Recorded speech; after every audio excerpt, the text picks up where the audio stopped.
Yo, here we go. Episode 2. Today, I'm talking about masters athletes. There is more masters athletes in the space than probably anything else. So hopefully a few of you can come out of the woodworks and listen to this. My experience with masters athletes is probably the main demographic I've been coaching. When I first started coaching 10 years ago, the gym I was at was mainly masters athletes. The gym I own now is mainly masters athletes. I train multiple masters athletes. I've got a lot of experience with them. And I'll be talking about some of it. I'd probably say most of it will be anecdotal, just me going off of experience on things that haven't worked, things that did work. And then I will bring in some, scientific truths that I did learn in my education studying exercise science. So I'm just going to go by kind of a play-by-play of a training week or training day for a master's athlete. And then we're going to break it down each one and try and extrapolate the best I can on the potential differences of some individuals training and masters training. So for masters, I generally categorize them being 40 plus, maybe 45 plus, even though in the space of CrossFit, age 35 to 40 is when we start classifying people as masters. I just don't see a very significant down regulation in many of the metabolic pathways that we'll talk about. Well, for some people it is 35, but I would say generally age 40 is when you really start, 45, you really start noticing some downward trends. So masters athletes, just think above age 40, above age 45, and this is going to be for people generally who are trying to be somewhat competitive in CrossFit, I would say. And I don't even like to use that term. Competitive, I just see that being a term as somebody who deeply cares about trying to progress their fitness. Doesn't necessarily mean that you're trying to go to the CrossFit Games. Being competitive in my mind is synonymous with you deeply caring and wanting to put in the work to get better. Doesn't matter if there's a competition at the end or not. If you want to get better, I'm your guy. All right, here we go. So first thing, I guess we could look at is volume. Just overall volume on a weekly basis. The splits I generally have masters athletes do is I really like it when they have 2 days off, preferably in succession. A lot of them just have Saturday, Sunday off. Some people might have 2 other random days off, just kind of depending on your work schedule. I just find this full recovery helps masters athletes come back Monday after that big day off, if it was Saturday, Sunday, feeling much better than if it was kind of scattered through the week. One big block is really helpful. And that's like off. I mean, they could go for a walk, but nothing intense. So those 5 other days of training, I like to have 4 of those days. It could be 3, preferably 4, to be fairly heavy volume CrossFit sessions, meaning that heavy volume CrossFit session could be up to 2 hours. And if you're not doing 4, in theory, you could do 6 and segregate it out if it's much smaller. If you're just doing class, you could get away with recovering from that.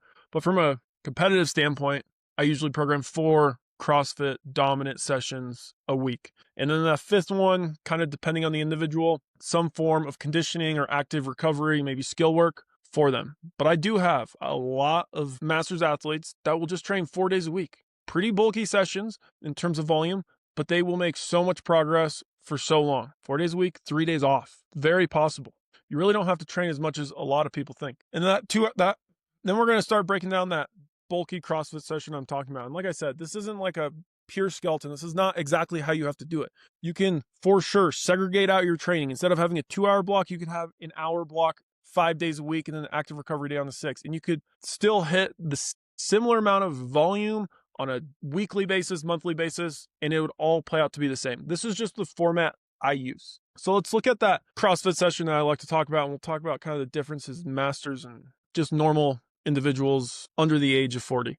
So starting off with just a warm-up or priming. The first thing I need to say is that if you're a masters athlete, there's a good chance you have a shoulder that's achy, a hip that's achy, something's going to be going on.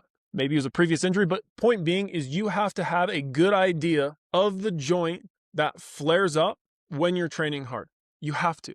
And what does that mean? That means you probably have a PT, maybe you have a good coach, but they know how to minimize the progression of symptoms that limit your training abilities. You have joint-specific activation drills that you do. Maybe you have multiple joints. Doesn't matter. You have to have a very good relationship and understanding of the joints that flare up, how you're going to mitigate them, and how you're going to prime them for training. And you need to do those every day. Add it to your list and do them every day. Develop a very good relationship with that. I can't harp on this enough. I trained with a guy, his name's Mike Egan. He lives in Denver. He's won the games, I don't know how many times, a lot.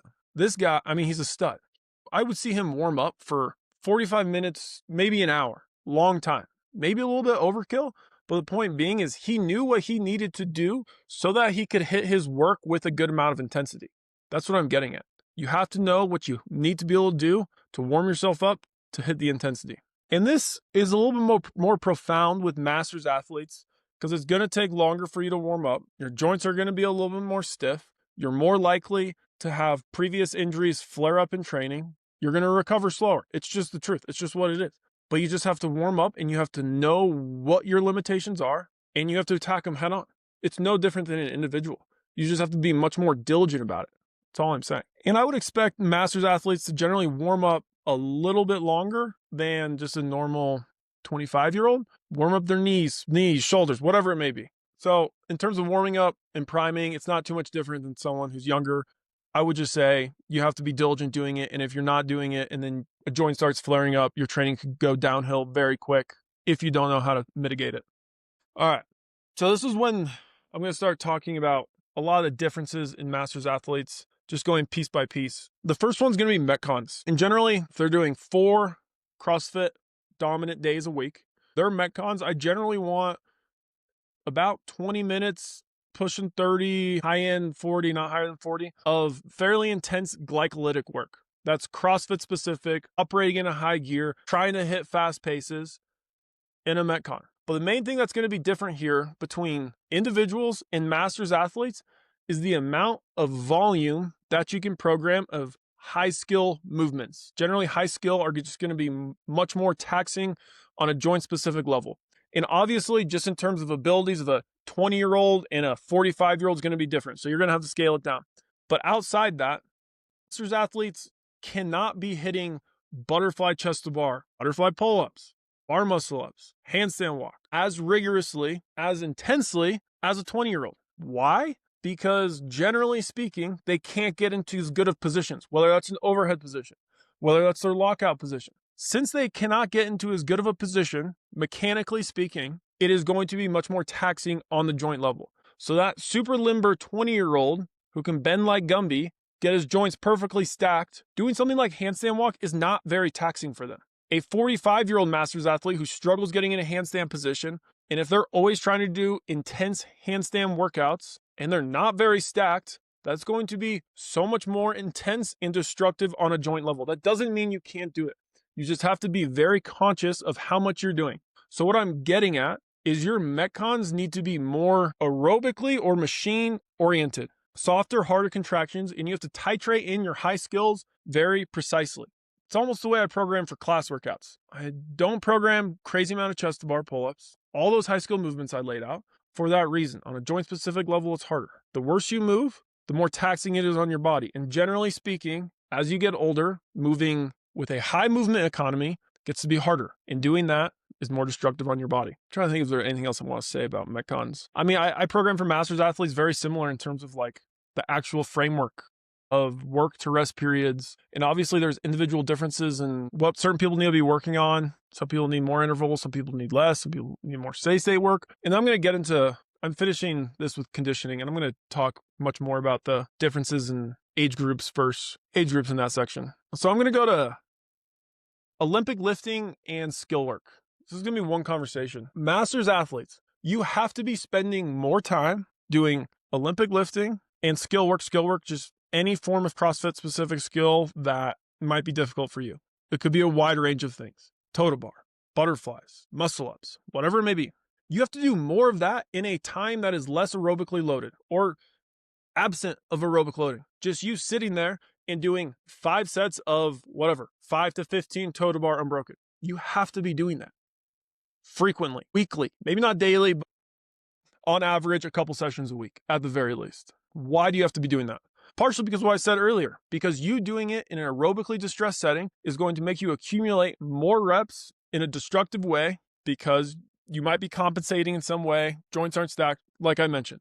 You have to be practicing them outside an aerobic setting. Second thing, as you get older, I'm sorry, but you get more uncoordinated. That's just the truth. It's happening to me, happens to everyone. You don't move your body through space as well. 1. 2, you start to get significantly tighter. Your movement doesn't look or feel as good. You doing it in a setting when your heart rate isn't super high is going to allow you to think about it so much better. You're going to accumulate better reps, and you're going to be able to actually progress the skill. You're going to be able to dig for bigger sets, which sometimes that's the goal if you're trying to do. For Olympic lifting, when you spend a significant amount of time just practicing your overhead squat or squat snatch or your split jerk, just like individuals. But I would say with masters athletes, it's the warm up and primer leading into it. And you have to be accumulating, I would argue, as a masters athlete, more reps at a lower percentage of higher quality reps. Because there's a lot of masters athletes and it's completely okay. And I get it. When you start getting the 80, 90 maximal repetitions, a lot of the form of the lift starts changing, and there's a lot of things that aren't necessarily appropriate, which isn't ideal, but that truly is the way I see a lot of masters athletes lifting at competitions. And that's okay. It is what it is. But that doesn't mean you shouldn't be accumulating reps that look in a very different form. Your split jerk should look very different. But what that means is you have to lift at a lighter percentage. That means some days you're lifting 50 to 60%, which is light, but you're working on the technique and the skill of it. So I would say in terms of Olympic lifting, you have to know how to segregate a high effort, high percentage lift, because that for so many masters athletes, I know that almost has one form.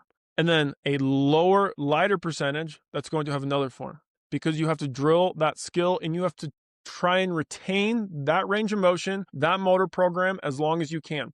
Because if you're only lifting at a super high percentage all the time, you might not be fully extending on that split jerk. You might not be reaching that leg as far forward. If you're doing really heavy snatches all the time, you might just be power snatching. You may never be doing overhead squat. That's why you have to do it. You're trying to retain that motor program as long as you can. And this is why it matters. If you do not retain that motor program, that top end form is going to be significantly stunted. You having a slightly shallow jerk in terms of your foot length, if you're doing a split jerk, hypothetically speaking, might be there because you practice a longer form. So let's say you stop practicing that longer form. That shorter form that you express at top end percentages is just going to start to get stunted more and more. You're going to get worse over time if you're never practicing at lighter weights, lower percentages frequently. Even though it might seem silly, there is still great value in it. So the main difference for masters athletes is you have to spend a significant amount of time practicing all your gymnastics skills and even your Olympic lifting skills outside a CrossFit Metcon. You cannot just do CrossFit workouts all the time and expect, oh, I did pull-ups last week. And for you to think your progress is going to keep going, that's not the way it's going to work. You're going to start going down. Aerobically, you might be going up, but the skills itself are going to be going down. And for CrossFit, that's what matters so much. All right. That was a long one. Next one, we are talking about just strength, raw strength. One thing weird that I've noticed that I don't really have any scientific evidence, this is purely anecdotal, is I see this with guys and girls that are masters athletes, that if you do CrossFit long enough and you just keep doing it, not even necessarily with the strength bias, you just get bigger. You just get jacked. I mean, it's not always true, but I've met and I know so many masters CrossFitters that are just jacked, and they wouldn't tell you that they heavily bias their strength work. It's just not. So I guess my point being is that in time, you do build muscle, even if it's slow, and it compounds and compounds. And then you get to the point that I just said where you're a master's athlete and you look jacked, even though you don't completely prioritize strength work. So from a programming perspective, I would say I don't have like a strict rule. Often varies on the individual. If someone really struggles with gymnastic skills from a limitation, from a strength standpoint, I'll program them dumbbell, strict press, bunch of strict movements. But I wouldn't say I have like a set range that I try and hit. I have some masters athletes that are on a muscle fiber level, very well-rounded and strong. They can do unilateral work well, pressing work well. The main point I see for majority of masters athletes to incorporate strength work is from a rehabilitative standpoint, is that you cannot be accumulating, and this is true for individuals too, that you cannot be accumulating all the contractions, we'll say, on your lats by doing butterfly pull-ups or rope climbs. You just can't, no matter who you are. Your shoulders are going to fall apart. If you're a masters athlete, that becomes even more true. You have to be accumulating more strict work than kipping and dynamic work. So if all you're doing is a pure CrossFit program of kipping movements, momentum based, which is fine, but it's not going to last long. Your joints are going to fall apart. They're going to ache. You're going to hate yourself. You're not going to be able to sleep at night. You have to have that strength work, which I argue more so for a rehabilitative and longevity standpoint. So I would say every day having you need to be doing some form of strict work, strict pressing, strict pull-ups, slow tempo squats. And this is for the sake of just a joint longevity standpoint. Masters athletes have to do more of it. They need to be doing it every day. And I would say, I heard one coach at one point tell me that I needed to do, for every kipping pull-up I need to do a week, I need to do the equivalent of half a strict rep. So if I accumulate 200 butterfly chest bar pull-ups, I need to be doing at least 100 strict pull-ups or bent over rows. And I would say for masters athletes, that's even more leveraged in the direction of strict work. So if you're doing 100 pull-ups a week, you need to be doing at least 75, maybe even closer to a 1-to-1, 75 to 100 of bent over rows or strict pull-ups for joint preservation. Yeah, I don't really think, strength work, yeah. There's a lot of masters athletes out there that the term I use is they're too strong for their own good, that they have so much horsepower that it's more of a game of trying to utilize that horsepower. And obviously there's people out there that aren't like that, but the prerequisite strength for so many masters athletes, I'm talking their one arm back squat, their one arm deadlift, strict press, bench press. Usually there's one outlier with a lot of people, but most of the time they're pretty dang good. And a lot of it just comes down to a game of skill work and skill acquisition. But that doesn't mean it needs to go. Not at all. You still have to be doing your dumbbell bench press. You still have to be doing your bent over rows. You can't skip it. It's important. All right.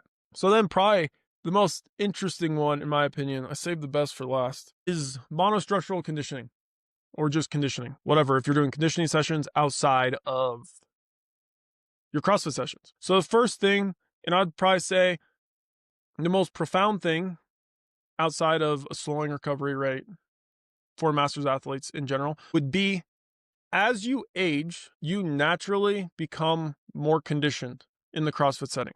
Technically speaking, as you age, you become more aerobic. That is true. In the endurance world, athletes don't peak until 35, sometimes 40, because of what I just said. As you age, your endurance gets better. So for masters athletes, if we're talking about conditioning, and this is sometimes masters athletes will just do a whole separate conditioning session. I have a significant amount of individuals that do that. For masters athletes, depending on who you are, it's usually less, just period, no matter what. If an individual's doing less for the sake, all the reasons I just mentioned in terms of volume management, everything. But it's just less because it needs to be less. They're already aerobically fitter in some regards than some individuals. What those sessions should look like I said, since they're already aerobically fitter, is that for a lot of masters athletes, doing zone 2 work is not worth their time. Yeah. For masters athletes, doing a lot of zone 2 work is very rarely worth it because of what I just said. What they need to be doing instead is they need to be working more paces that they're trying to replicate at their game effort. So what that might mean, I'm not telling you it has to be super intense all the time. Not even close. Something like you doing 10 sets of a 15 to 20 calorie row at a challenging pace that you're trying to replicate in the competition. But this is the thing, that rest period is going to dictate your intensity. So if I tell you to do 20 calorie repeats for 10 sets, and I'm like, hold a theoretical race pace, but you're going to rest for 40 seconds between, that will probably get very intense. Rather than me telling you to rest a minute and a half, you're going to, after that minute and a half rest, you're going to be almost fully recovered.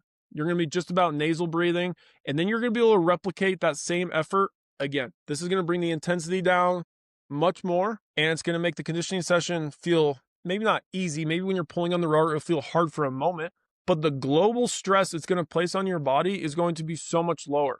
But the stress on the muscle fiber is going to be the exact same stress, not the exact same because there's not other fatigue markers present. On a contractile level of the muscle fiber, it's going to be the same thing that you're going to be doing in that workout that we're trying to hit race pace. You're accumulating time at the race pace you need to be practicing with other fatigue markers not present. So it's making the global stress and intensity lower, but you're putting the same stress on the muscle fiber. Those are the kind of pieces that I have a significant amount of masters athletes do and individuals. But the point being is masters athletes, you don't need to be spending a significant amount of time doing a ton of zone 2 work. You just don't need it. Some do, most don't. You need to be practicing your race paces, and depending on your limitation, maybe sometimes it does need to be intense. Maybe sometimes it doesn't need to be intense. And I'm talking about this outside of Metcons. Now I'm trying to draw it back to what I said about Metcons earlier. I can't remember. But yeah, there's no need for masters athletes to be going on accumulating 10 hours a week in a zone 2 threshold. It's not needed, and they're not going to get better at CrossFit. Maybe if you're if you're trying to compete in something else, it absolutely is. But in the sake of CrossFit, I rarely have masters athletes just go for long zone 2 hauls for days on end, sessions on end. All right, hopefully I brought some value to you for kind of some differences on how I think about masters athletes and individuals. And reach out to me. I coach significant amount of masters athletes. If you have any questions about your training, I'd love to hear them, or anything else. Let me know. Hope you enjoyed. Peace.